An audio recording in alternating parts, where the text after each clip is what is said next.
ലോഡുമായി എത്തിയ തടിലോറിയുടെ മുൻവശം ഉയർന്നു പൊങ്ങിയത് അപകടസമാനമായ സാഹചര്യത്തിന് വഴിയൊരുക്കി. കോതമംഗലം നഗരമധ്യത്തിലാണ് സംഭവം.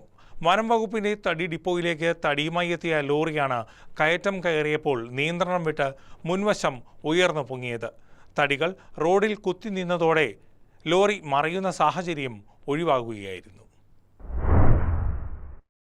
കോതമംഗലം മുനിസിപ്പൽ ഓഫീസിന് തൊട്ടു മുൻപിലുള്ള ജംഗ്ഷനിലാണ് സംഭവം. ആലുവ മൂന്നാർ റോഡിൽ നിന്നും വനം വകുപ്പിന്റെ ഓഫീസിന് സമീപത്തേക്ക് ലോഡുമായി എത്തിയ തടിലോറി കയറ്റം കയറുമ്പോൾ നിയന്ത്രണം വിട്ട് മുൻഭാഗം ഉയരുകയായിരുന്നു. ലോറിയുടെ മുൻവശം ഉയർന്നു പൊങ്ങിയെങ്കിലും ലോഡ് കയറ്റിയിരുന്ന തടികൾ റോഡിൽ കുത്തിനിന്നത് വലിയ അപകടം ഒഴിവാക്കുന്നതിന് കാരണമായി. പ്രധാന റോഡിൽ നിന്നും അല്പം മാറിയാണ് സംഭവം. ഇക്കാരണം കൊണ്ടുതന്നെ വലിയ ഗതാഗതക്കുരുക്ക് ഒഴിവായി. നിമിഷം പ്രതി നിരവധി വാഹനങ്ങൾ കടന്നുപോകുന്ന റോഡിൽ ലോറി നിയന്ത്രണം വിട്ട് മുൻവശം ഉയർന്നു പൊങ്ങിയെങ്കിലും ലോഡ് നിറച്ചിരുന്ന തടികൾ റോഡിൽ കുത്തിനിന്നതുമൂലം വലിയൊരു അപകടമാണ് ഒഴിവായത്. തുടർന്ന് ക്രെയിനിന്റെ സഹായത്തോടെ ഏറെ നേരത്തെ പരിശ്രമത്തെ തുടർന്ന് ലോറി ഇവിടെ നിന്നും മാറ്റി. News desk KCV news.